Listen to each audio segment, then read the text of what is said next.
वंशर्षिभ्यो महद्भ्यो नमो गुरुभ्यः सर्वोपप्लवरहित प्रज्ञानगणः प्रत्यगर्धोऽसोऽहमस्मि ब्रह्मैवाहमस्मि. And friends, today we'll be delving into the Mimamsa and Vedanta Darshanas. As I told you on the first day of the Darshanas sequence, the 6 Darshanas will present 6 different perspectives into the Vedic knowledge of the universe. So the first was Sankhya, which was presenting a Purusha Prakriti model of the reality of the universe. And then we have the Yoga model, which is the psychological or mind-based model, where the mind was described as the basis for all perception, all knowledge of the universe, and how to control the mind and how to stop the mind and how to be within yourself. And the third was the Nyaya Darshana, which was a logical system of framework where the pramanas like Prachaksha, Anumana, Upamana and Agama were discussed. What is the valid means of knowledge, valid epistemology, that is valid procedures of acquiring correct knowledge of the observed universe. So those mechanisms were deployed to observe the physical universe, and that's how the Vaiseshika Darshana came out as a physical perspective of the universe. Quite often, though, the scholars who are academic scholars, who are Sanskrit scholars, who have no knowledge of science, they cannot interpret Vaiseshika as physics, though they will go on talking about Vaiseshika. I have met many such scholars, though they don't understand the physical principles, but they will interpret only in Sanskrit or philosophical manner, which is not really correct. And similarly, coming to the last 2 darshanas, the Mimamsa and Vedanta. At the outset, I would like to say that I am not an expert of Mimamsa Darshana, but all that I know about it is it explains the Karmakanda perspective of the universe. The Vedas have the 2 parts, the Jnanakanda and the Karmakanda. So the Jnanakanda was covered under the Vedanta Darshana or Uttar Mimamsa based on the Upanishads. And the derivative of Upanishads is Bhagavad Gita, and the summary of Upanishads theory as Brahma Sutras. These 3 become the foundational texts for the Vedanta Darshana, whereas for Mimamsa Darshana, the Jaimini Mimamsa Sutras, they start with the definition of Dharma as Chodana Lakshano Dharma. Dharma is that which has the nature of driving force. So driving force for everything, the activities of life, the activities of human being in his life, the social activities, etc., etc. And where the Pratipadita karma, this is the Chodana Lakshana Dharma for life as a whole. So Agnihotra, Vaishnadevam, and Somayagam, and Atiratram, and Ajapayam, and so on and so forth. There are 11 Havidyagas, ending with Chayanam, which is done for 40 days, and Somayagam is done for 10 days. The elaborate processes of rituals of yajnas and yagas, who have their own importance in terms of environmental balance. They address the devatas of the environment, which are the Indra, Mitra, Varuna, Surya, Chandrama, and so on, Soma. And those devatas are being nourished or given the havis with various plants and sometimes animal products also, and gold, and so on. So the environmental forces are being strengthened through the yajna process. And this point is very clearly brought out in the 3rd chapter of the Bhagavad Gita. Sahayajna praja sushpa purvavacha prajapatihi anena prasavidhvamesha vospishta kamadhu devan bhavayata nevate deva bhavayantaha parasparam bhavayanta shreyah paramavapsnyatha. So when the creation took place, both the environmental forces, the devas, and the humans were created, and they were told to live in symbiosis. That is, with mutual support So the Devan Bhavayataneva te Deva Bhavayantaha Parasparam Bhavayantaha. Mutually, Parasparam, they will be Bhavayanta, that is strengthening and propitiating, worshipping and nourishing each other. The Devas Ishtan Bhoganyu Deva Dasyante Yajna Bhavita. So the Devas who are satisfied and strengthened through the Yajna process will deliver all the required benefits for the Manavas, for their life survival and enjoyment. Ishtan Bhogan Hivo Deva Dasyante Yajna Bhavita Tair Dattan Pradayebhyo Yo Bhunkte Steva Eva Saha. He who utilizes the nature, the environmental forces without returning back or without replenishing is a thief. So we are all thieves today. We are going on exhausting the environmental resources like earth, air, water, and so on without doing anything to contribute towards their replenishment or sustaining. So that process of sustainability is called yajna. So in the yajna, through the havis or through the ahutis, there is a very wonderful and intricate mechanism of purifying the environment, firstly, from the pollutants, and then strengthening the environment in terms of its purity and its content through the various herbs and the ghee, cow ghee, which is burnt at particular speed, particular frequency with particular vibrations created through the mantras. So this is a scientific understanding of the yajna process, which is explained in the Karma Kanda, and Mimamsa Darshana is performing a detailed analysis of the benefits of the Karma Kanda right from the mundane level to the spiritual level. So the Karma Kanda has its great importance in the ancient times till the British conquest or till the Mughal domination. Karma Kanda was being performed in a very large scale. And though there is, I should also mention, there is a substantial issue on the killing of the animals because Gautam Buddha opposed killing of large number of animals in the kingdoms of at time, Bimbisara and others. So he opposed violence in the name of yajnas, and that's how that was stopped to a large extent. Non-violence was brought in to a big extent through Gautam Buddha. But the Arya Samaj and others have substituted the descriptions of animal parts or animal fat to be used in the yajnas, substituted by the powder-based images. So I'm not here to give any judgment, but the fact remains that some of the processes in the yajnas do contain the sacrificing or the burning or ahutis of some parts of the animals, particularly the fat part and other things. I'm not an expert in that, which is prohibited by some spotters, not only Buddhism, but also by Arya Samaj and Hindu wings also. And instead of real animals, they use some other substitutes, which are vegetable origin. But except that, there is no issue.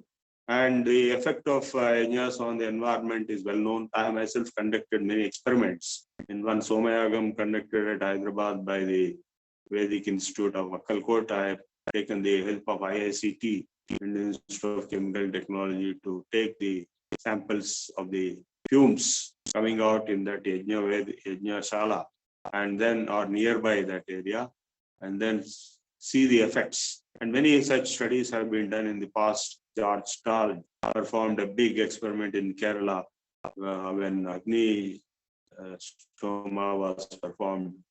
And Kerala has been very strong protector of traditional values. Whatever little Hinduism is left there is very strong and very ardent followers of the correctness of the rituals. And they have done those studies. He was from California. They have done the studies on biomass, on the environment, the atmosphere, the bacteria, the viruses. and they found some interesting results. In our own studies, which I was involved, first I did a study on the effect of Agnihotra on the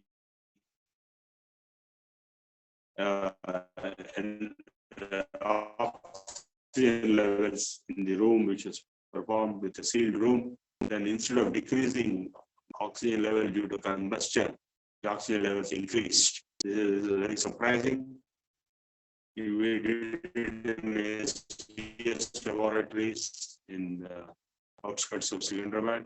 Then the IACT experiments at Somaya up to a particular distance, even earlier Arctic effect for about 2 kilometers from the Yajnavedi. And then the other thing that we did study kind of analysis through the NEERI, National Environment Research Institute, is what could have happened to the so it is that the cow is burned in a particular low frequency, low quantity, repeatedly through mantra ucharana. There is some kind of an effect of the latanic acids coming out of the burning of cow ghee, which kind of combine or interact with the pollutants in the environment like carbon dioxide, carbon monoxide, sulfur dioxide, and nitrous oxide.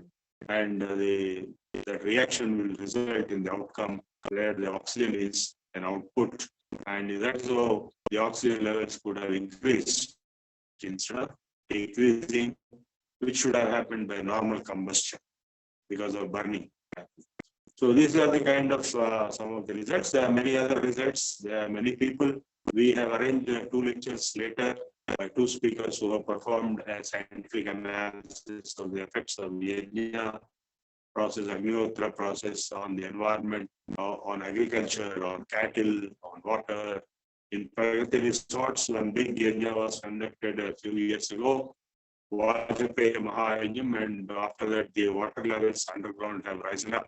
So there is not any doubt left, particularly in COVID time. Agnihotra practitioners were exempted from COVID infections because their environment was devoid of viruses and bacteria totally. And not only in India, but even in Poland and Sweden, Poland and Spain, and in other countries also, many studies were done during COVID, before COVID, to find out the effect of the environment on the. So by performing yajnas, so somebody said, put a message that in Miami, when yajna was performed to reduce electronic effect possible. Actually, strictly speaking, in the ancient times, the yajnas were performed regularly. As a duty of the king to get it performed through the yajikas, the brahmanas, and because of that regular performance, large scale, not only the kings were getting performed in large scale, big yajnas, which are very expensive, but even the ordinary individuals were performing Agnihotram every day in their house. I also perform, I can show you, and I think I have showed last time once, the Agnihotra process by which you can purify the environment of your own house and nearby your house, and you can be free from viral, bacterial infections, and also addictions and mental, disturbances, all kinds of. It has multifarious effects. It has been known and recorded. There's an institute at Akkalkot where I went and I represented them in Australia and India and gave many lectures. And they also performed Somayagam repeatedly. And in the Somayagam, there is a particular kriya called Pravargya, where about 15 feet or 20 feet flame will appear at one short burst. And that particular flame can destroy the harmful virus and bacteria in the entire city. That's what was observed in some experiments done in Rajahmundry on the performance of Pravargya alone on the COVID-19 statistics. So Pravargya is part of Somayaga. I was trying to get Pravargya performed in Hyderabad, but then they said we have to do the whole of Somayaga, we can't do only Pravargya. So for the whole of Somayaga, 10 days are required, and a lot of people have to come together, and crores of rupees are required. And then during COVID time, then nobody was allowed to assemble. So I could not arrange that in Hyderabad, but some people have arranged in Rajahmundry and other places, and the effects were very interesting to note. So with this, I will stop the discussion about the Mimamsa Darshana. I request you to study the Mimamsa Sutras of Jaimini, or if any Mimamsa expert is there to explain you the Mimamsa Darshana, you can go through the such books or such video recordings to get a deeper understanding. And I will switch over to Vedanta Darshana right now. Now, we have delved deep into the Upanishads in our early lectures in this course. I have covered the Ishavasya Upanishad and I have covered the Mandukya Upanishad because we had only short period available. So let me recall for your benefit that the Upanishads which are about 108 are available today. Though originally they are supposed to be 1180 and around 108 are available today, and they contain the Jnanakanda, the non-ritualistic or the balance content of the Vedic wisdom in terms of the contemplatory practices, meditational practices resulting in enlightenment, spiritual enlightenment, self-realization, and the statements coming out of the rishis who have achieved self-realization in terms of the nature of the self, nature of Brahman, and the oneness of the entire environment, the reality. So to put it in very brief manner, we know that three entities can be as a final reduction, Triputi, that is the Jiva, myself, I exist, and the universe around me, the environment around me exists, and if the creator or there is any power which has resulted in the creation of this environment, the universe, if at all it exists, the third, that is Brahman. So Jiva, Brahma, and Prakriti are Maya, Prakriti, Purusha, and Jiva. So these three are being discussed in all the darshanas, and the enlightenment of realization of oneness is supposed to be the realization of immortality, because different perspectives give different Vedanta Siddhantas. Advaita, it shows that the Brahman alone is truth, and Jagat is just a Maya, Mithya, Jagat Mithya, Brahma Satyam, Jivo Brahma Paraha. And this I or Jiva is nothing other than Brahman. That's why Aham Brahmasmi, Tattvamasi statements are there. In the Dvaita Siddhanta, that is not accepted, though the merger of universe with Brahman is accepted, universe as a manifestation of Brahman, but Jiva is not same as Brahman, and Jagat is not Mithya, it is Satya, and Jiva can experience moksha by being very close, Salokya, Sarupya, Sayujya, Mukti. So this is a different interpretation of the same text, and then the Traita Siddhanta is also there, which Arya Samajas follow, that the Jiva and Prakriti and Brahman or Ishvara will remain three all separate always, though there is an interaction, though there is a connectivity, they remain always separate. And then there are other Siddhantas, Dvaita, Advaita, Vishishtadvaita, then Shuddhadvaita by Vallabhacharya. So they not only give a particular model, but they also give a particular process of realization of the spiritual experience of oneness and immortality. So to put it in a spirit of science, the same thing, I would put it this way. I can see the environment, that is nature, the universe, the reality on one side, and I can see that I am the observer.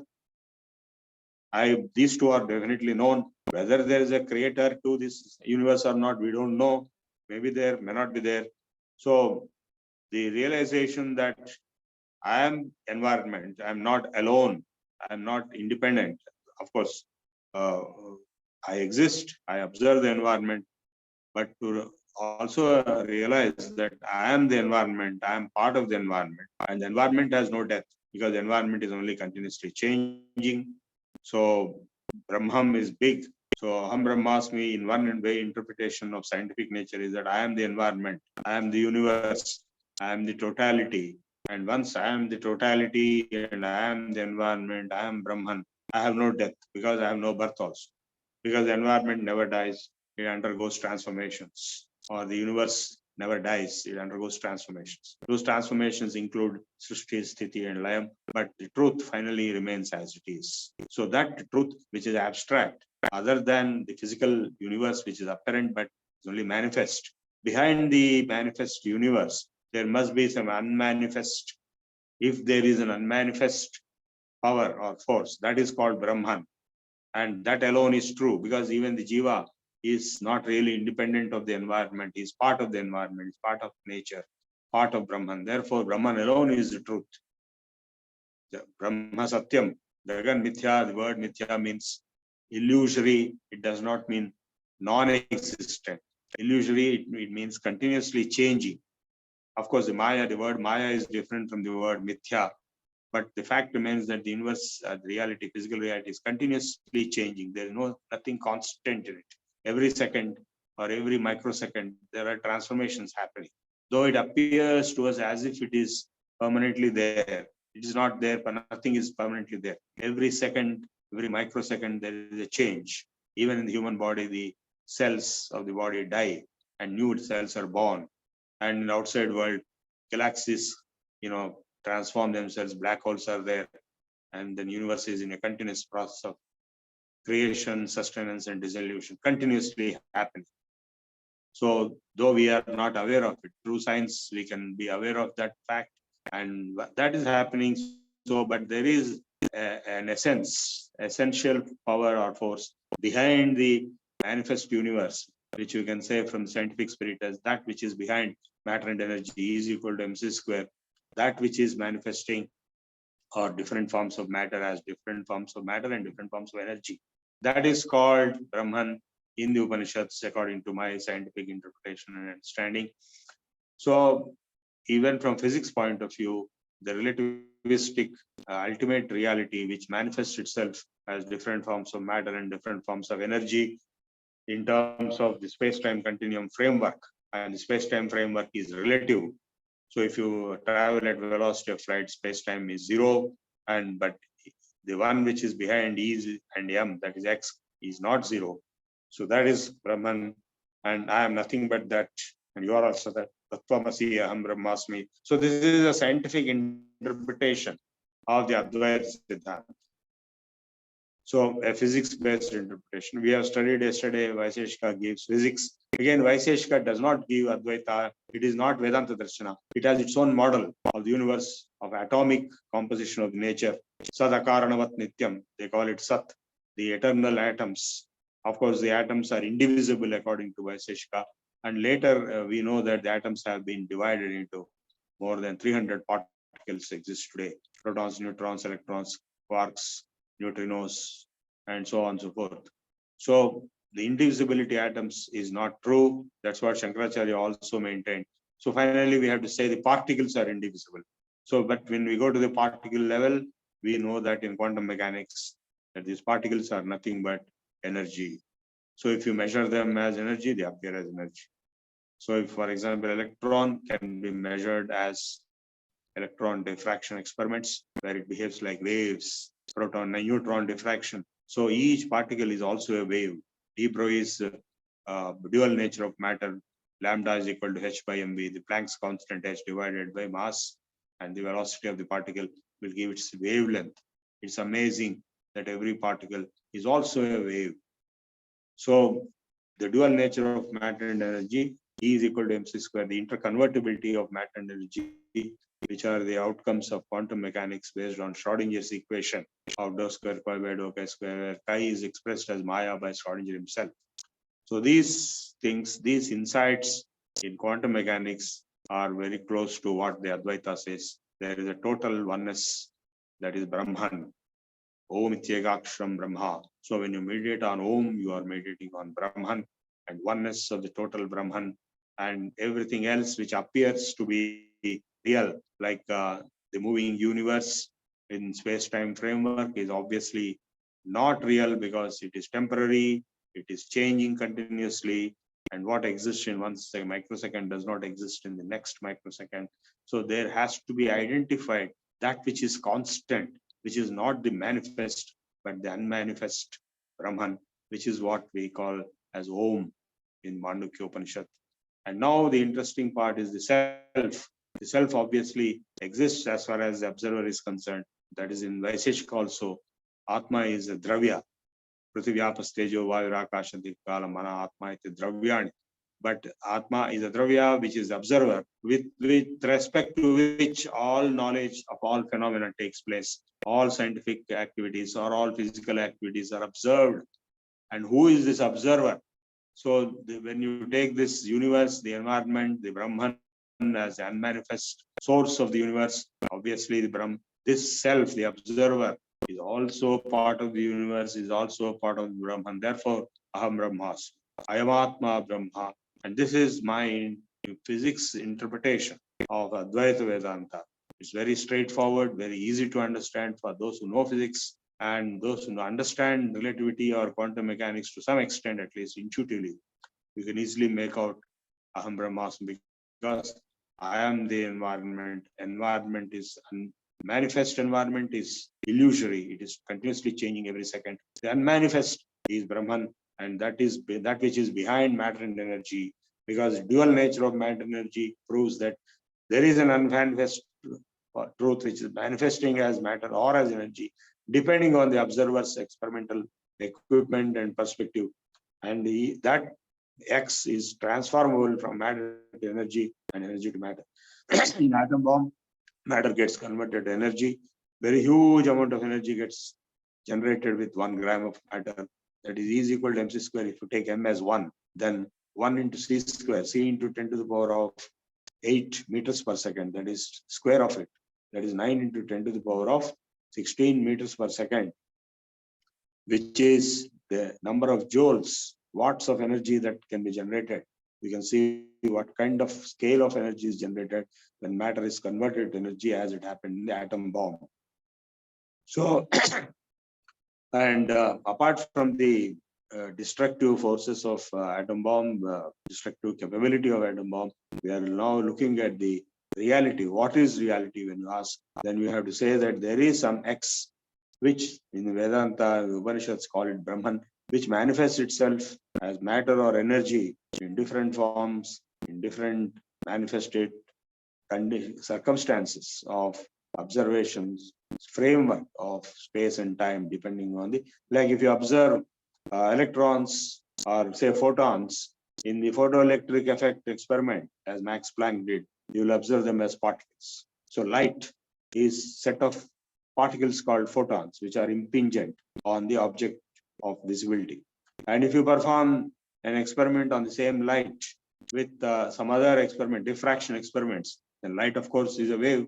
We have electromagnetic spectrum, all are waves, electromagnetic waves. Light is one end of the, somewhere in the electromagnetic spectrum. So both the wave nature and the particle nature of light with photons as particles with zero mass is well known in quantum theory itself. Max Planck gave quantum theory. And then when we come to neutron diffraction, proton diffraction, then you will find that they are all particles on one side, but they are also waves. So what is the truth? That means there is something else which is unmanifest philosophically, mathematically, which is manifesting itself as particles or as waves, depending on the experiment of observation. How you observe, that determines whether you call them particles or waves. So just as in the case of atom bomb, the matter was converted into energy, in the case of cosmic rays, the energy is converted into particles. So the radiations coming from outer space, they become the cosmic ray particles. And in the experiments of cosmic rays, energy is getting converted into mass, matter. So philosophically only we can reduce the physical philosophy of that which is unmanifest is manifesting as matter and energy in terms of space-time framework. Space-time are relative, and if you travel at velocity of light, your space is zero and your time is zero, given by the factor of root of 1 minus v square by c square, where v is the velocity of the observer, c is the velocity of light. So therefore, we have to realize, I wrote an article in 1976, which was published in the Yoga magazine of Bihar School of Yoga, where I gave Advaita in terms of modern physics. So that's what I explained to you now. So when you look at from that perspective, when I realize that I am Brahman and I am not this stupid Jiva, then I am liberated instantly. Because who has liberation? Only who has bandham. Who has bandham? If I think I am Jiva, then I have, I have one house, I have one body, I have one family, I have one car, I have this, I have that. And then you will be caught up in that rigmarole, a cobweb which you yourself created. Like a spider creates a cobweb, lives in it and dies in it. So I create my own cobweb of my own attachments, and then I suffer with those attachments. So that's why in the Ashtavakra Samhita he says, you are not any one of these. You are not the body, you are not the mind, you are not the intellect. Naham deho nendriyanyantharangam in the Atma Shatkam, Nirvana Shatkam also. Nahankara pranavargo na buddhi dharapatya kshetra vittadi durasakshi nitya pratyagatma shivoham. I am Shiva, I am not Jiva. In Tamil language, Ja and Sha both have the same character. You can read it as Ja or you can read it as Sha. If you read it as Sha, then you are Shiva. If you read it as Ja, you are Jiva. They are not different. They are imagined to be different due to the mind which is creating this maya of so many obsessions, possessions, attachments, relationships, identities, multiple identities. Suppose I am driving a car, then I am a driver. If I am cleaning my house, I am a cleaner. If I am doing something, I am that, so on and so forth. But I am not any one of this. I am the independent, pure consciousness, Chidananda Rupa, Shivoham, Shivoham. I am Shiva because I am the same as that ultimate reality, Brahman, which is blissful. Shiva means blissful, Kalyana Swarupa. So that realization, that assertion, the repetition of that position, that standing or that stand or that statement repeatedly will result in liberation from the bondage. That is Jnana Yoga Sadhana of the Vedanta Darshana. So, but who is fit for this? In the Upadesh Sahasri, Adi Shankaracharya made very clear the Mahavakyas, these 4 Mahavakyas, Ayam Atma Brahma, Sarvam Kalvidam Brahma, Prajnanam Brahma, Tattvamasi 5, Aham Brahmasmi, are worthy to be given only to a person who has the Sadhana Chatushtaya Sampatti, and it has been mentioned in almost all the texts.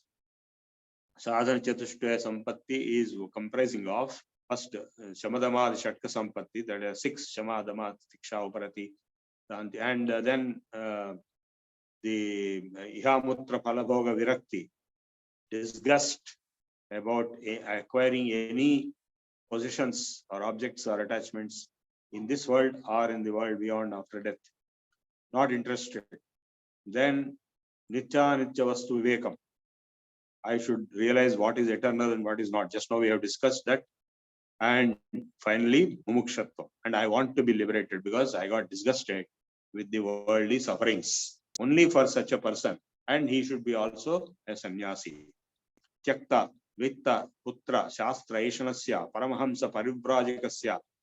Upadesh Sahasri mentions a Paramahamsa Parivrajaka, a sannyasi who has not just given up everything, but he is a Paramahamsa. He is able to distinguish between truth and falsehood, like Ramakrishna Paramahamsa. Like that level of evolution of spiritual enlightenment, if he is already in that and has all these qualities and he has given up all, he has the Sadhana Chatushtaya Sampatti, which is supposed to be basic requirement, and he has given up all obsessions connected with money, connected with children, and connected with even theories and dogmas. Tyakta, Vitta, Putra, Shastra, Eshanasya, Paramahamsa Parivrajikasya. Only to that person, for that person, this Brahmajnanam comprising of the Mahavakyas should be delivered. And when he is instructed by the Guru, the Guru is again not an ordinary, anybody cannot be Guru. He has to be Srotriya and Brahmanishtha. He has to be well versed in the Shruti, that is command over Shruti. Shruti comprises of both Samhita and Upanishads, Jnanakanda and Karmakanda, Samhita, Brahmana, Aranyaka, Upanishad, these 4 parts of the Shruti, and the Upanishads being the Jnanakanda, he should be having a command on total the Upanishadic Jnana, that is Srotriya, and he should be Brahmanishtha, and he should be well established in Brahman. Such a person is worthy to be received as teacher, and that teacher will give instruction to this student who is already so advanced, like as in the case of Janaka and Ashtavakra, that instruction will result in total enlightenment and self-realization. That's exactly what happened in the Ashtavakra Samhita between Janaka and Ashtavakra.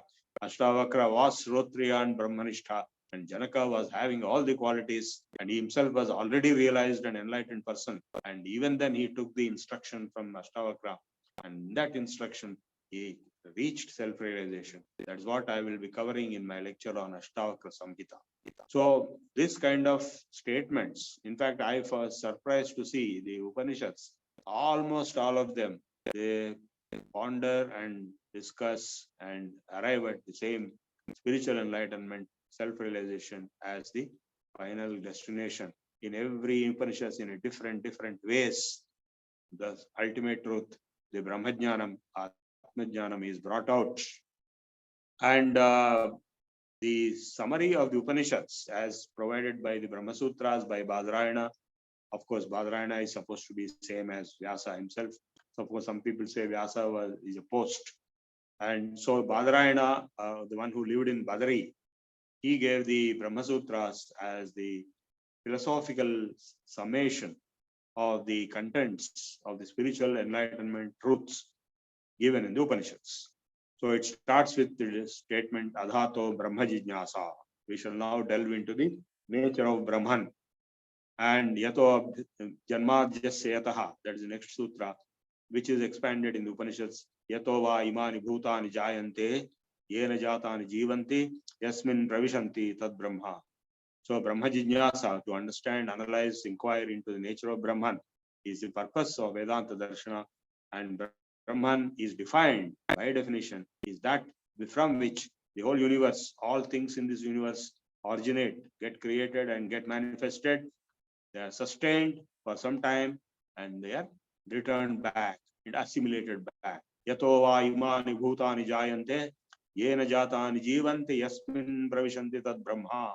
So this definition has been given very clearly in the Upanishads. Of course, many other definitions are given. And like Satyam Jnanavanantam Brahma, Yo Vedane Hito Guhayam Parame Vyoman. He who realizes the ultimate truth, knowledge, and Anandam inside yourself, that is Brahman. And Om Ityegakshram Brahma in the Mandukya Upanishads. So in the Taittiriya Upanishad, the discussion on what is Brahman was a very interesting interactive process between the Guru and the Shishya, the father and son, Varuna and Prabhu. So Prabhu performs tapasya and discovers on his own that Brahman is Annam Brahmet Vijaniya. At the first level, it is Anna, that is food. From food, everything is born. By food, everything is sustained, and everything goes back to the food. So the second level, because he was asked to continue his tapasya, and when he performed his tapasya, contemplation, meditation for the second time, he realized that Prano Brahmet Vijaniya. Prana is Brahman, from which everything gets created and everything is sustained and everything dissolves back. The third level, Mano Brahmet Vijaniya. Then he realized Mana is Brahman. And fourth level, he realized Vijnana is Brahman. And fifth level, he realized Ananda is Brahman. Ananda Sarvani Bhutani Jayanti Anande Jivantas Anande Pravishanti. So these 5 koshas of the universe as well as yourself, we also have 5 bodies, 5 koshas, Panchakosha Vivechana and Panchakosha Shuddhi. The Panchakosha Shuddhi, now there are very interesting questions that are asked on the first day when I declared that the jnana is superior to karma. What is the purpose of karma? What is the purpose of bhakti? What is the purpose of yoga? One of the purposes is to clean the Panchakoshas. Unless and until the Panchakosha Shuddhi happens, It is not possible to be either healthy physically or mentally, or have any capability to contemplate, meditate. Shravana, this is only Shravana part. Then the Manana and Nididhyasana are extremely long drawn processes, which are possible only when the Panchakoshas are purified. If they are, impure, having a lot of filth and, all kinds of impurities, and it is not possible to have any such orientation, like Tamoguna and Rajoguna will overpower. That's what happens in the world outside. Once you go out of this lecture, you can see what happens in the world outside. Tamoguna and Rajoguna. Tamoguna, of course, is over now. People will start waking up. And then Rajoguna will take over. For a few minutes in the morning, Sattva-guna will prevail. And the whole day, Rajoguna will be dancing with maximum of its power. And by the night, 10, 10:30, 11, Tamoguna will take over. Everybody will be flat on their back. So the Rajoguna, Tamoguna control the whole universe, and Sattva-guna is very limited, very small scale. And to reach Sattva-guna, and from Sattva-guna to go to Shuddha Sattva, which is Narayana or manifestation of Brahman, is a process of transformation of spiritual Adhyatma Yoga.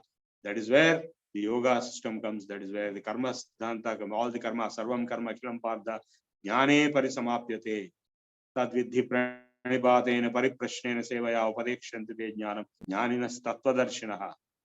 So, Yajnatva na punarbho, that is to reach the jnana level, having reached which there is no return back. So that process of reaching jnana, asatoma sadgamaya, tamasoma jyotirgamaya, mruchorma amrutangamaya, that is to reach immortality, which is your true nature of Brahman. Aham Brahmasmi is the immortality nija, amrutam gamaya.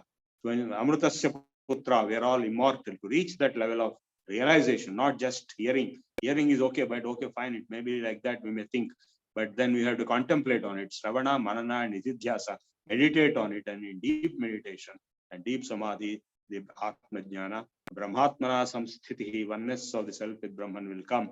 And that is the goal of Vedanta Darshana. And that is how the Upanishads have elaborated and Brahma Sutras have summarized. And then the Bhagavad Gita has made it very, very crystal clear and appealing to the world.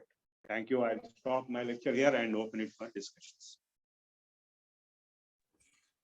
Thank you, Prabhu Garu.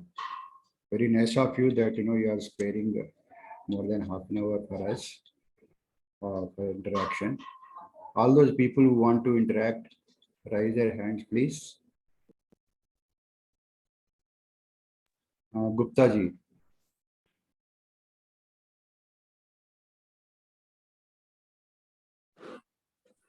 Namaskar, Mohan.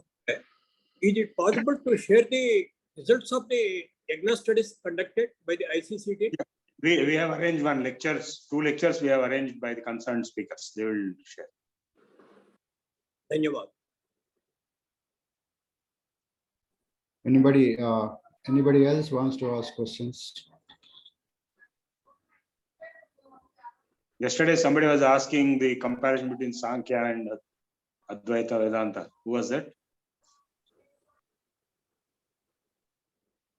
Yes. Somebody asked. Guptaji himself asked or what? No, sir, I did not ask, but it will be enlightening if you can differentiate what is Advaita, what is Advaita, and what is Ishtadvaita. Yeah, I think Gopal Krishna Alamuri asked that question, the comparison between Sankhya and Advaita Vedanta. Yeah, I'll explain that first. So in time sequence, Kapila Muni, Sankhya Darshana was first. And though the Upanishads were already there, but the Vedanta Darshana in terms of the Brahma Sutras was not yet, because Vedavyasa is much later avatar of Vishnu, Narayana, and Kapila Muni was much earlier. So he gave the theory of Purusha and Prakriti duality as the nature of the universe, the manifest nature and the unmanifest. Just now I was telling you, the unmanifest is called Purusha, the manifest is called Prakriti. Whereas in Vedanta, the unmanifest is called Brahman, the manifest is called Maya. Or in Shaivism, it is unmanifest is Shiva and manifest is Shakti. So, or in Shaktism also. So it is philosophically analogous, it is parallel. Purusha Prakriti is analogous and parallel to Brahma, Maya, and Shiva and Shakti, and Narayana and Lakshmi, and Prakriti Purusha, more or less equivalents.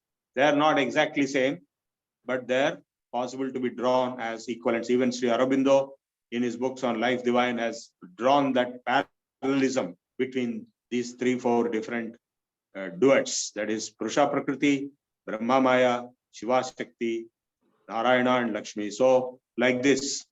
So this parallelism is drawn at the philosophical level by philosophers, including Sri Aurobindo, who was one of the greatest philosophers.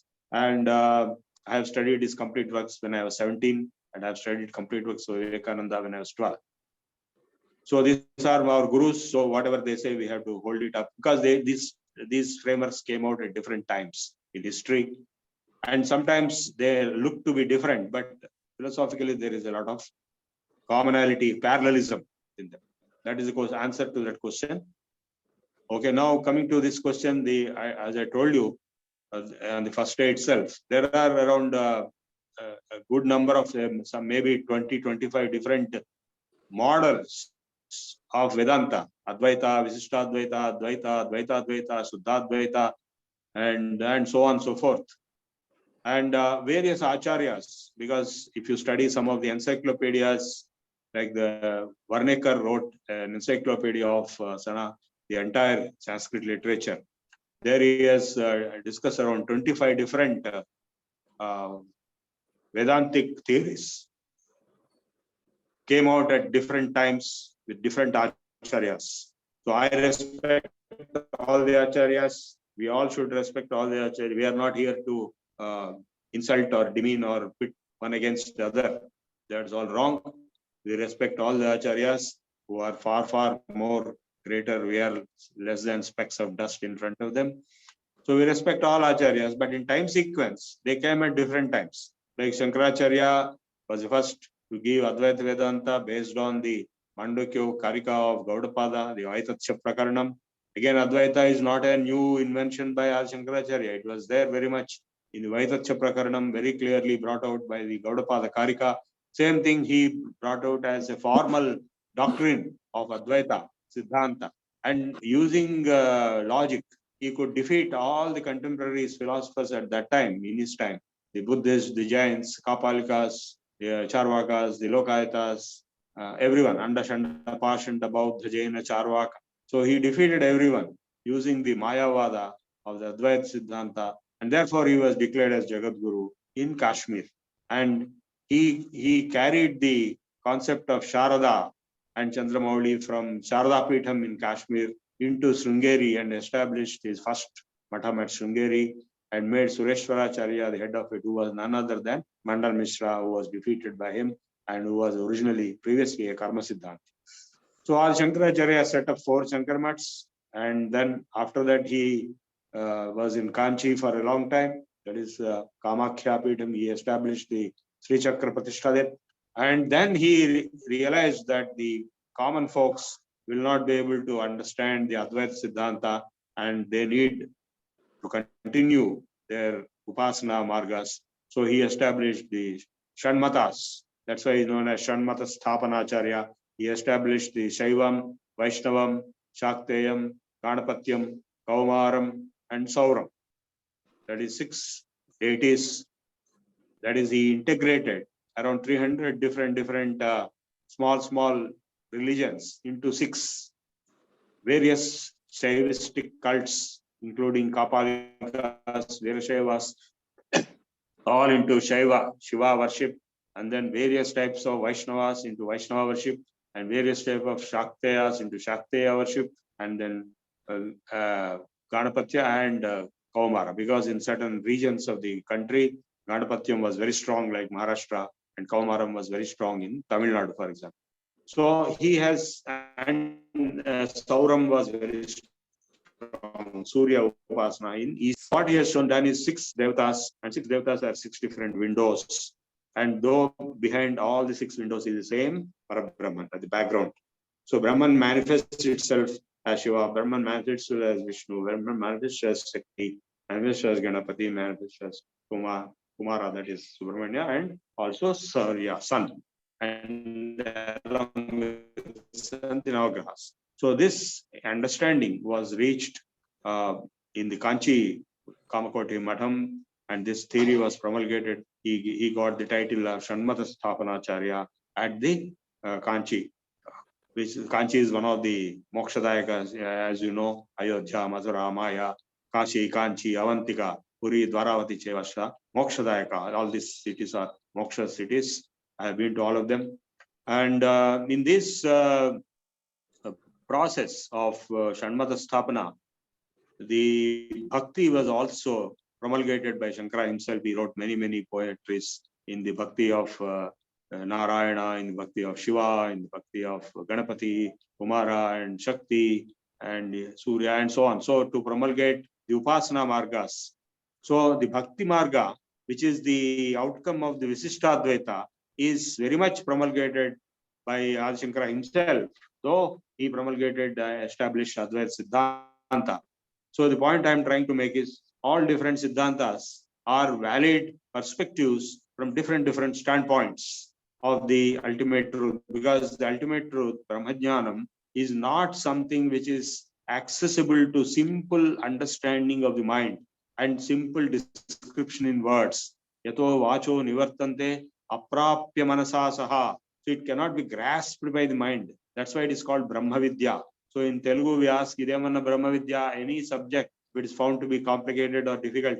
Oh, this is not Brahma Vidya. You can easily manage to understand. So Brahma Vidya is something which is very abstract, which is highly occult based, spiritual. It cannot be modeled in terms of theory of any particular model. So these different Siddhantas are giving different models and different Upasana Paddhatis.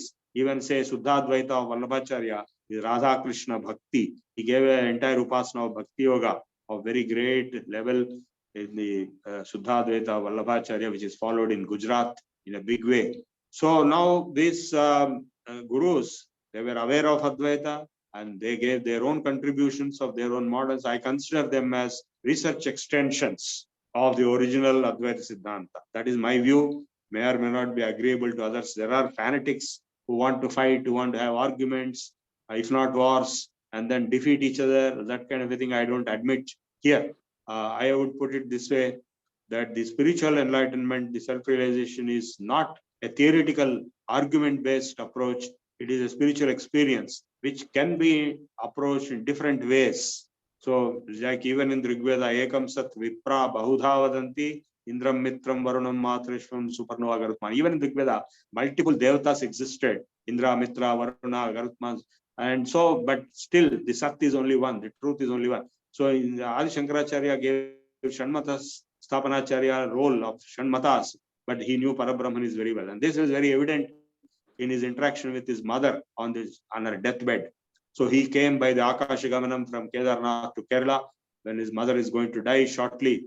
And then his mother wanted to see the God Sakshatkaram.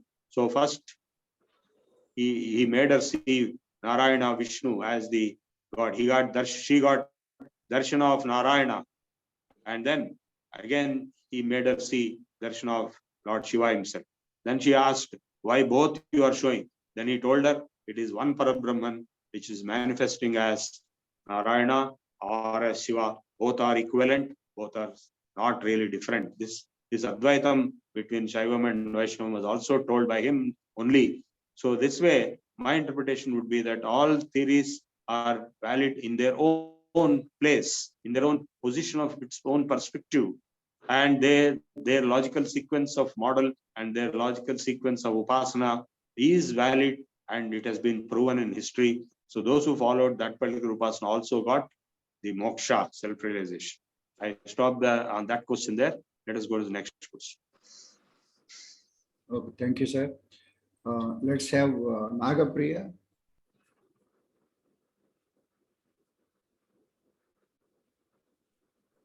నమస్కారం గురుగారు.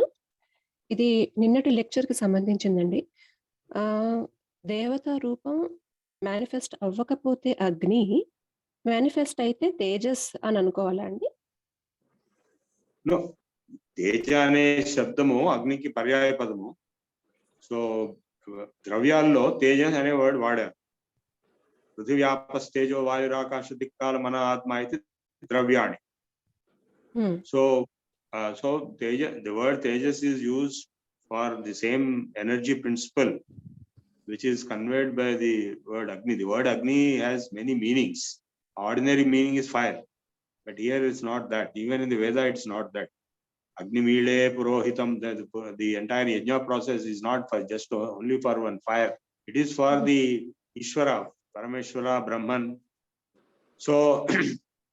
So Agni in Veda is a synonym for the ultimate truth, even for Brahman.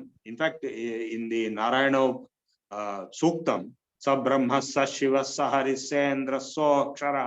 So the equivalence of all these words has been shown. So the manifest aina manifest kaakapaina word Agni ki Parameshwarudu ane meaning kuda chala varaku Vedanlo undi. And it depends on the context. You see, in Sanskrit language, the words mean different things in different contexts. So even in modern times, in Telugu we call it Pranalika Sangham, whereas in Hindi they call it Yojana Ayog. Both are same. So it is the question of nomenclature which people use, and that terminology based on the local characteristics and the local historical sequence. And so ఇక్కడ ఏంటంటే the గర్భోస్యోషధీనాం గర్భో వనస్పతీనాం భూతస్య విశ్వస్య అగ్నే గర్భో అపామసి. ఓ అగ్ని, నువ్వు విశ్వంలో ఉన్నావు, నువ్వు భూతాల్లో ఉన్నావు, నువ్వు ఆప్లో ఉన్నావు, so energy principal is being described. So you can take it as equivalent. Teja, Agni are all equal. Okay, సరేనండి, ధన్యవాదాలు. Okay, next let's have Vikas. Yes, Vikas. Yes, sir. So I have a question about Maya, because Maya is so intricate that even the enlightened people think they are enlightened, but they get entangled in Maya because of Nama and Rupa. Now, this context I'm setting because just a couple of minutes ago, there was a person who came here talking about Jesus and planning to give a Bible. And then he just told me how Jesus helped him save his life. And then I just told him, if what is Jesus to you is Krishna to me, are you okay with that? And then he was kind of not okay with that. I said, that's where the problem lies. Yes, You associate exactly. yourself with the Nam and the Roop, while I'm focusing more on the force itself. So how do you distinguish this? Because from his point of view, he's in a way, he sees it as enlightenment, that he got saved because of some force, but then he still is limiting himself to one book, one name, and then one form, and then eventually I would not give I would not like to give that much of credence to those people as much as you are giving. Even that much I would not like to give, because of late I have been interacting with people like Esther Dhanraj, who have quit. You understood, you know about Esther Dhanraj? She's Yes, a sir, lady yes, who quit Christianity, and she's Yes. my so to say student. Sometimes she comes and learns a lot of things from Okay. me. Yeah. So they don't have anywhere near Advaita. So it is false with fakery. I told you yesterday also, these personalities never existed. The reason why Esther Dhanraj quit Christianity after 25 years Christianity scholarship, she was a research scholar and she got degrees in research, and she could have become one of the great missionaries. The reason why she came out was that in the same academy in Atlanta, in Georgia, USA, they told her, the same Christian academics told her that Jesus never existed. So it is a big fakery. It is a mind game played, even in the case of Islam, that has been happening. Now, recent research showed that the narratives of Quran, Muhammad, Mecca, they are not real. They are fakery. You know about this new development similar to Jesus and similar to Yes. Moses. All these are post created model, like Constantine created a model of Christianity with Jesus as the ultimate deity and removed all other deities, because all the people in Europe were worshipping sun, and he replaced sun with Jesus. And that's why we have Sunday instead of Sabbath day, which is seventh day. So all kinds of fakery was done for political reasons, and they succeeded in political reasons. The entire Europe was Hindu, and the entire Middle East was Hindu, and they have all been converted with a kind of a model given like this, and with kind of lures and order. In fact, Constantine gave a royal decree saying that only Jesus should be declared as the God, and all other gods like sun and others should be dismissed, and all that kind of thing. So this is all kind of a politics. And in the case of now the theory which is now coming out is the second Muhammad, who was the real one, who was a king and who projected backwards his own name. And he created this imagery narrative of Makkah and Muhammad there and all that, because the descriptions given about Makkah in Quran don't exist in Makkah, they exist in Petra. So all this, research has now shown that this whole thing is a fakery, and not only these two, but Moses himself did not exist, and that Old Testament is another big fakery. And then this, I have evidence to show. In fact, so none other than Subhash Kak, the great scientist, has written papers to show that the monotheism of the Judaism, which came into Christianity and Islam later, was originally copied from the Rig Veda monotheism of sun god. So he has quoted the entire text. And Akhenaton was the Egyptian emperor who established monotheism as sun. And then that was copied into the Old Testament and as Jehovah and so on and so forth. So this whole thing is nowhere near the rigor of the Vedanta, Yoga, Sankhya systems of Darshanas. So thank you. And by the way, I made few references to the points that you made, and it's talking about the Dharma Yoga framework that you were talking about. And then eventually he ran away. No, simple, only one principle is enough. Proof. Yeah. So Yes. our entire Sanatana Dharma texts are based on proof, logic, and theirs are not, because everything given there is a fakery and it's a brainwashing. People are gullible. People are so gullible, like even in the case of elections, they are so gullible. In fact, day for a day, Pawan Kalyan was giving a public statement that people are foolish, people are gullible. Anything they will believe, anything they will accept, and anything they will accept and they will vote. So in the same way, people are gullible, and these people, the kinds of the Paul and Constantine and all this kind of people, they fooled the whole universe. I mean, they converted everybody on this kind of foolishness, and that continues till today. And to counter them, the other people came, the Islamists came, and all this kind of nonsense goes on. Moses, Jesus, and Muhammad, and Baha'u'llah, and all this prophet-based, the whole thing started with Zoroastrianism. The surprising thing is, I was studying yesterday the 7 Religions book of Annie Besant. So she covered all the 7 religions. And in this book, she has brought out very clearly that the Zoroastrians are just carbon copies, Xerox copy of the Rig Veda originally. And I myself have seen the Gayatri Mantra in the Zoroastrian text in the Avest. And then they started this prophethood business of Zarathustra as the prophet, and monotheism of Ahura Mazda and all that. Originally it is from Gayatri Mantra only, from Rig Veda only. But then the Guru became more dominant and prophet and all that. What is prophet? What prophecy they gave? Tell me what prophecy these people gave. Did they give any prophecy? Prophecy means Nostradamus gave prophecies. This will happen, that will happen. Avira Brahmendra Swami gave prophecies. Have they given any prophecies? Nothing they gave.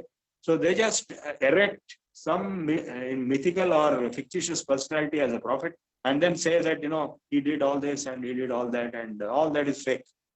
And then the same theory will be, monotheism will be brought in again and again. What is the difference between monotheism of Judaism, Christianity, and Islam? Tell me. But then there's no difference. Why they are fighting? They want to kill. The holiest thing a Muslim can do in his life is to kill a Jew. You know this? So they are in constant fight, and they say they have the same God and they have the same gurus. It is all because the whole thing is a fake thing. They are not able to substantiate, and they will never come for any proof-based logical debate.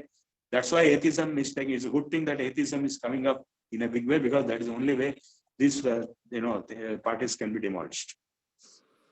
Thank you, sir. Thank you so much. Okay, let's have Gopala Krishna garu. Yes. నమస్కారం అండి. మీరు ఇంతకుముందు షణ్మతాల గురించి చెప్పారు, ఆది శంకరాచార్యులు ప్రతిపాదించినది. కానీ పంచాయతనం అని అంటారు కదా, అది పంచాయతనం కూడా ఆయనే మనకి పంచాయతనం అంటే it is only one Vishnu సాంప్రదాయ పంచాయతనం. That is Rama, Lakshmana, Sita, Hanuman, like that పంచాయతనం. అండ్ శివ పంచాయతనం is those five. Don't get confused. Panchayatam is only one particular thing, Vaishnava Panchayatam or Shaiva Panchayatam. That's all. Okay, అంటే శివ పంచాయతనంలో మనకి శివుడు ప్రధానంగా శివుడు రిలేటెడ్ దేవతాస్. Yeah, so it is all one only, like అవునండి. That's all it is. అంటే only one, not five. అంటే పంచాయతనంలో మనం పెట్టవలసింది శివుడు, విష్ణుమూర్తి, సూర్యుడు, తర్వాత అమ్మవారు, తర్వాత గణపతి. అది షణ్మత స్థాపనాచార్యులు. పంచాయతనం కాదు అది. అదే మిక్స్ చేయట్లేదు. నా డౌట్ ఏంటంటే ఈ రెండు ఆయన ప్రతిపాదించినవే కదా, అంటే దీనికి దానికి సంబంధం ఏమిటి అన్నది నా ప్రశ్న. లేదు, అవి మతాలు. ఇది ఉపాసన మార్గాస్ can be many many many different. You can perform ఉపాసన నిర్గుణ, సగుణ, సాకార, నిరాకార. So many possibilities exist in upasana. You can have panchayatana, you can have Vishnu panchayatana, you can have Shiva panchayatana, Rama panchayatana, like this. So that is separate issue. It is not a matam. It is these shanmatams are 6 matams. There are 6 different religious denominations of approach. So that way he is able to absorb Shaivites, Vaishnavites, Shankarites, everyone. Okay, that clarifies only. Thank you. Okay, let us have Murthy garu.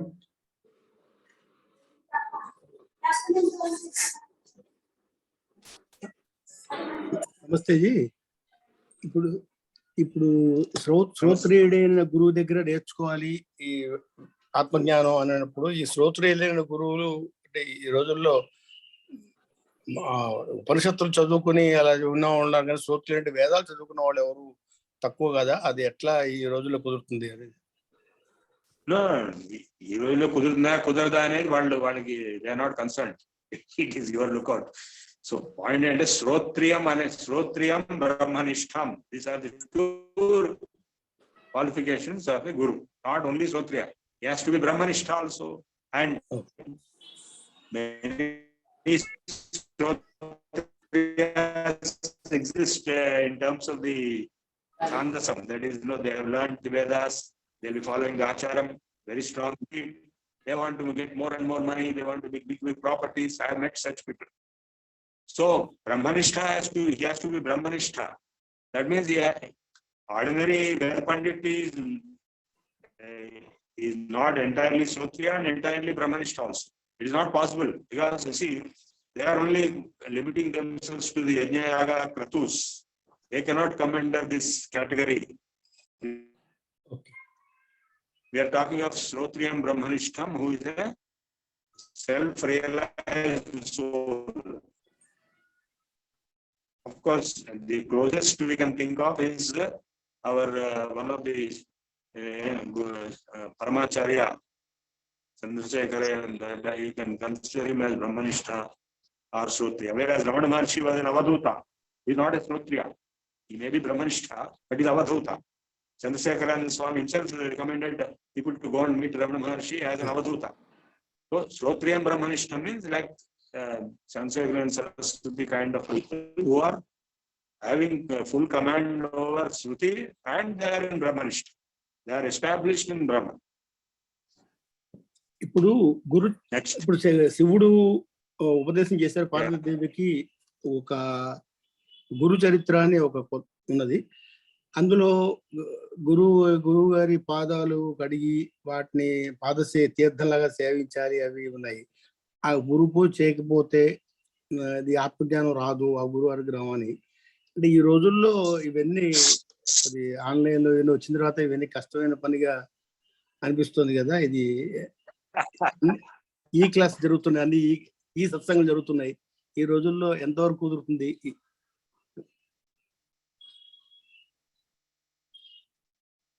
No, actually, what they mean is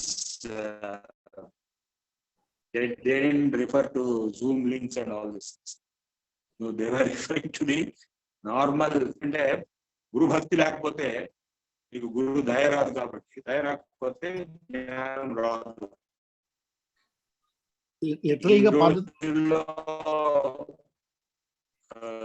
Students don't have any kind of bhakti to anybody.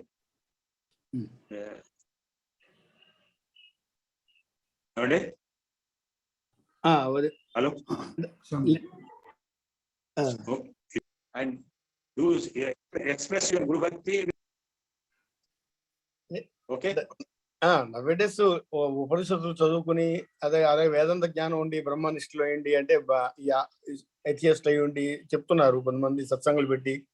అయితే అందులో literal గా పాద తీర్థం సేవించాలి అంటే అక్కడికి వెళ్తే ఆయన దగ్గర ఉండేట్లయితే రిమోట్ గా అయితే మీరు రిమోట్ గానే పాద తీర్థం సేవించండి. Okay okay okay next question. Okay, let us have Radhe Shyam Mishra ji.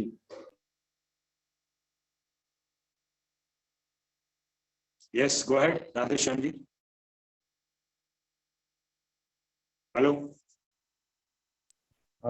Mishra ji, unmute कर लीजिए पहले. I think he has to be unmuted. I gave him permission to unmute. He is not unmuted. Radhesh Shyam ji, आपने unmute कर लीजिए पहले, आपका आवाज नहीं आ रही है.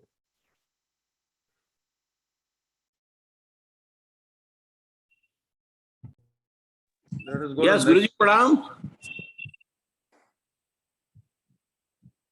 आवाज आ रही है गुरुजी? आपका आवाज आ रहा है जी. गुरुजी पूछना चाहते हैं कि जो वेदांत को नहीं मानते, सनातन धर्म को नहीं मानते और वेदांग और मोक्ष की अवधारणा से अवगत कराया गया है, तो जो सनातन धर्म को या वेदांग को नहीं मानते उनका आफ्टर डेथ क्या होता है, व्हाट रिजल्ट? और नंबर 2, मोक्ष का जो सबसे शॉर्टकट का रास्ता क्या हो सकता है, क्योंकि वेदांगों में जो बातें बताई गई हैं ये मानव जीवन में परिपालन करना थोड़ा सा आई थिंक मुश्किल होता है. तो इसका शॉर्टकट क्या उपाय हो सकता है कि गृहस्थ आश्रम में रहते हुए आदमी मोक्ष की अवधारणा की ओर आगे बढ़ सके? धन्यवाद.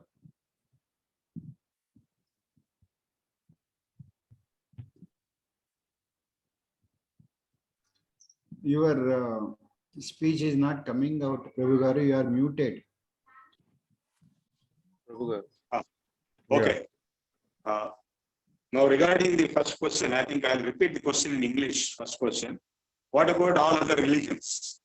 What his question is, if Sanatana Dharma is not accepted or followed by other religions, then how we will get the spiritual enlightenment? So now this book has 7 religions by any defect.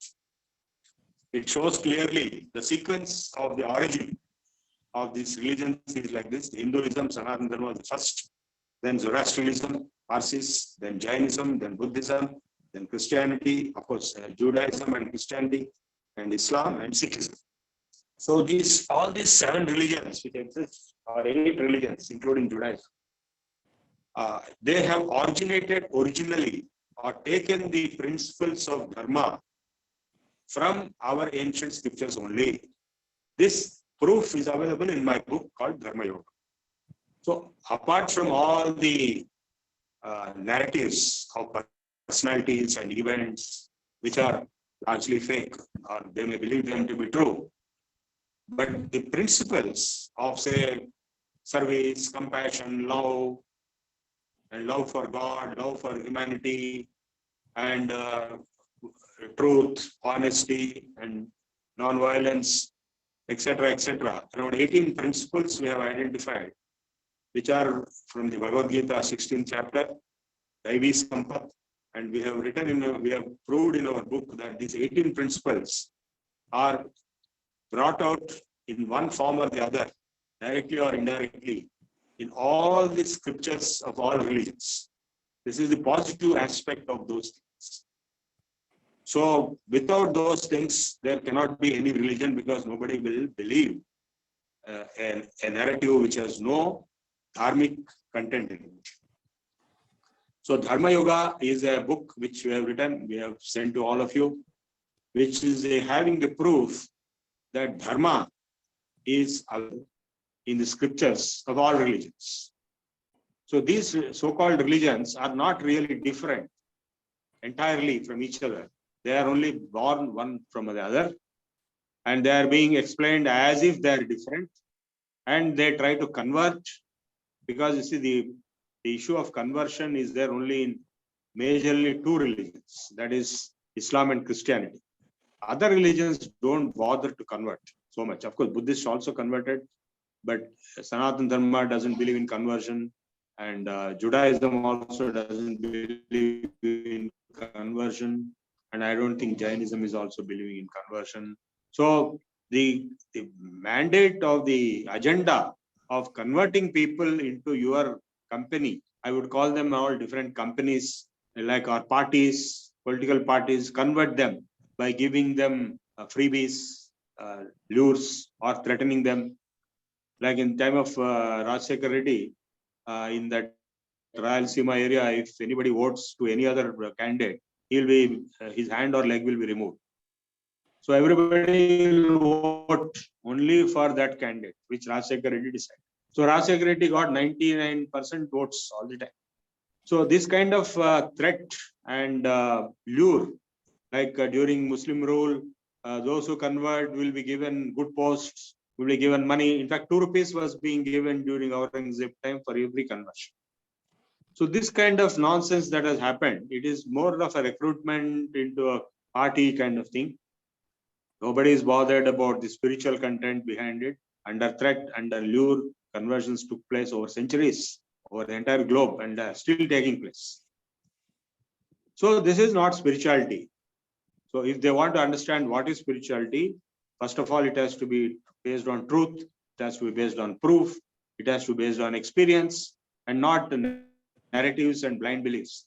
And that is possible only in Sanatana Dharma. So they should realize this. That's answer to the first question. Regarding second question, the question is, it's very difficult to follow the Veda, Vedanta, and all that for householders. So for Grihasthas, what is the best way?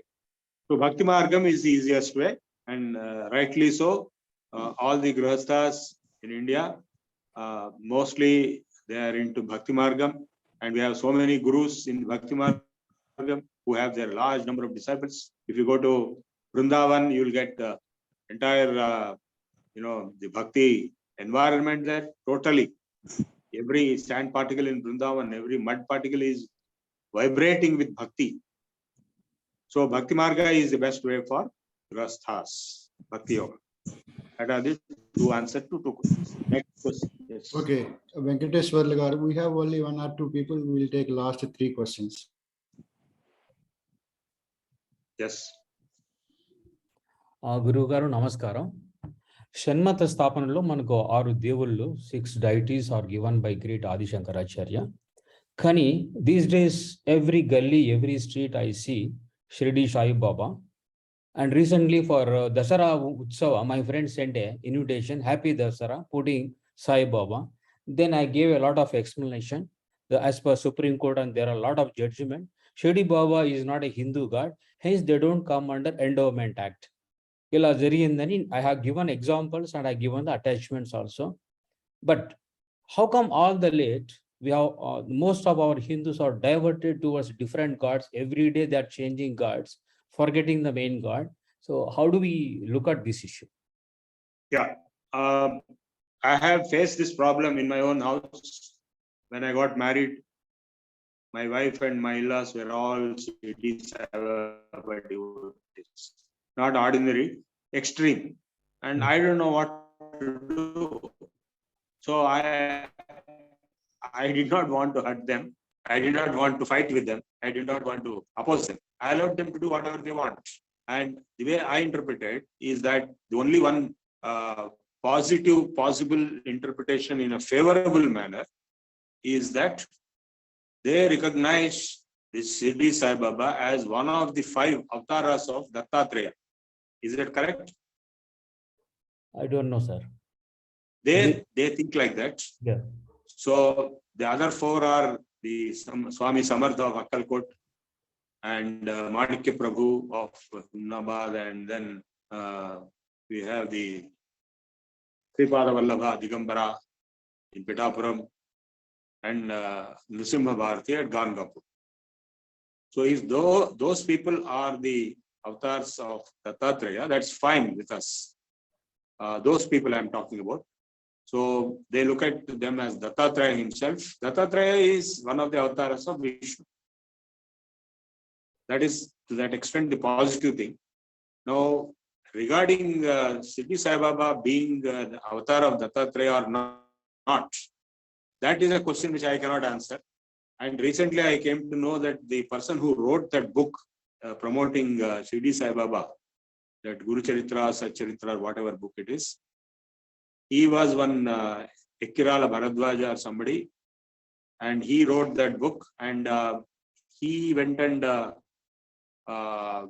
investigated some life history events of Shirdi Sai Baba. He is the one who interpreted Shirdi Sai Baba as an avatar of Datta, which was not agreed by many others. So it is a question of his interpretation, whether he did it correctly, whether he did it with a vested interest. That book was written, and that book is the main cause of the popularity in the Telugu speaking communities. But of course, in the Bombay area, Maharashtra speaking, they're all different. They go there with great. So there you can take any stand you like. You can say that he was a Muslim and therefore it is dismissed. Or you can say he was an avatar of Dattatreya and therefore it is okay. It is up to you.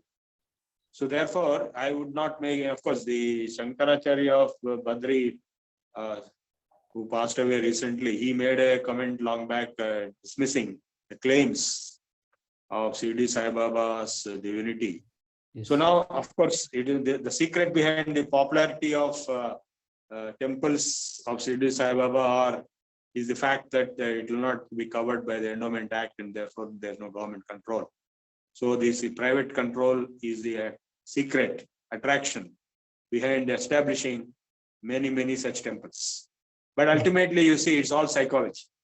Yeah. So yatha abhimata dhyana dva, Patanjali says, anything, even one grass blade, can be meditated upon. So it is psychological finally. So if you want jnana, then you have to come to Upanishads. Okay, otherwise you live in psychological world. Some people believe Jesus is savior. It is another psychological brainwash. So it's all finally brainwash and psychology. Okay, next question. Okay, Chakrapani ji.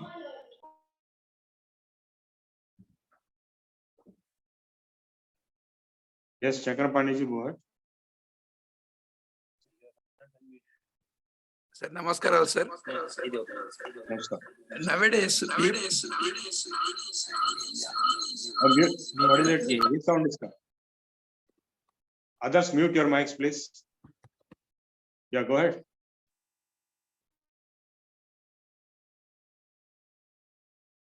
Hello. Sir, nowadays, people are exploiting the innocence of the people, sir. Pada Pujak 10,000 ఇవ్వమంటున్నారు.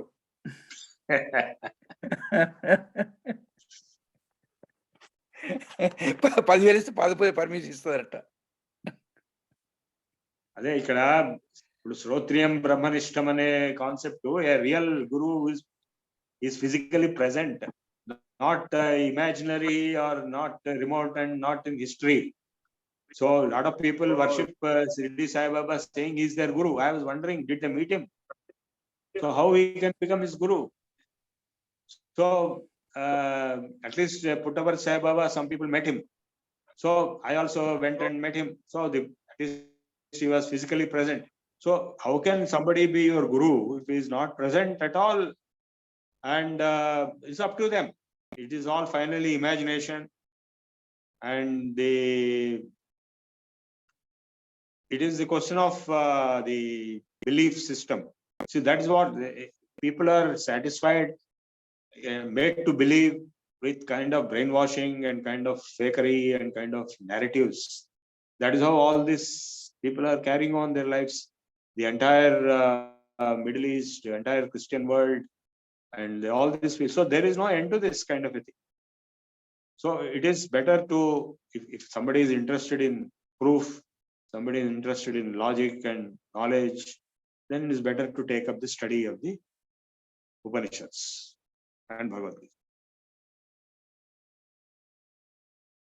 rather than get carried away with psychological brainwashing. Yes. Next question. Of course, somebody asked a question whether Ramakrishna Paramhamsa is also like that. It is not exactly like that. It is a difference. Ramakrishna Paramhamsa talked about Kali Mata, and he talked about Brahman, Advaita Vedanta. Vivekananda talked about Brahman, Advaita Vedanta. So they are different. They are not like this, trying to brainwash people with their own personality cult. It's not exactly that. Though, of course, when you go to Ramakrishna Math, you have to declare that you recognize Ramakrishna as an avatar. That is okay, but it's not that you worship only Ramakrishna and nothing else. It's not like that. Ramakrishna himself worshipped Kali. I went to Dakshineshwar. So Kali is the main deity. Okay, next question. Thank you. Thank you. We have one more person who raised the hand, Vanilla ji. Unmute her.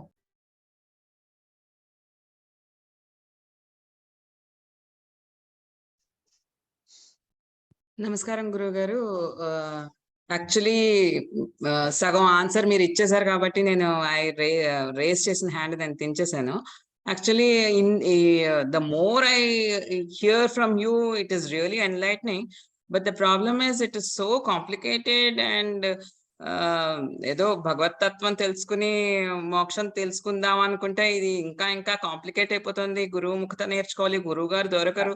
So many things I just and you gave me an answer for గృహస్థు Bhakti Margam is the best thing. So I thought this is the only way I can reach him.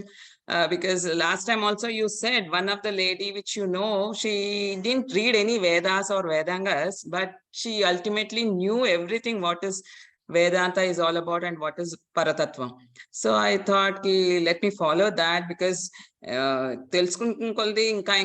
it's becoming much deeper, and it is difficult for me to how to go about it. I'm not finding a way. Actually, I thought this will lead me somewhere. No, it will lead. Don't worry. By the time you finish our course, you will be somewhere.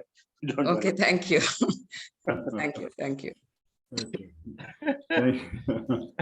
That's a good question and well answered.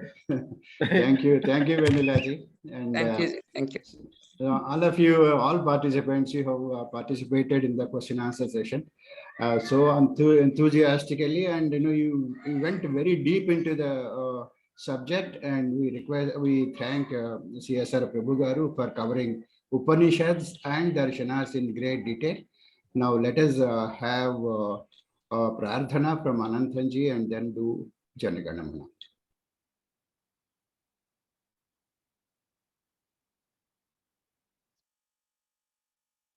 Ananthanji. Om Swasti Prajabhyah Paripalayantam Nyayena Margena Mahimmaishaah Go Brahmanebhyah Shubhamastu Nityam Lokas Samasta Sukhino Bhavantu Kale Varshatu Parjanya Prithvi Sasyashalini देशोऽयं क्षोभरहितो ब्राह्मणः सन्तु निर्भयः।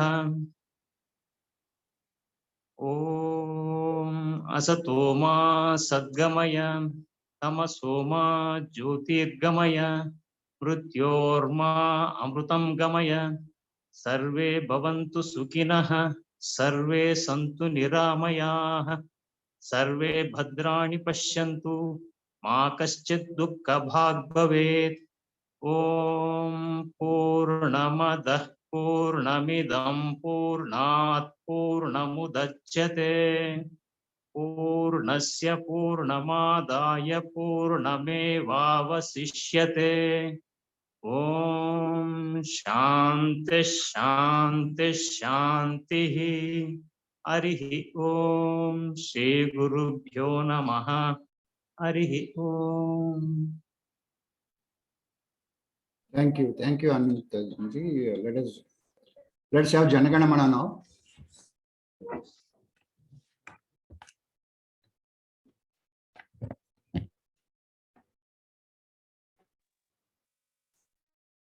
जनगण मन अधिनायक जय हे भारत भाग्य विधाता।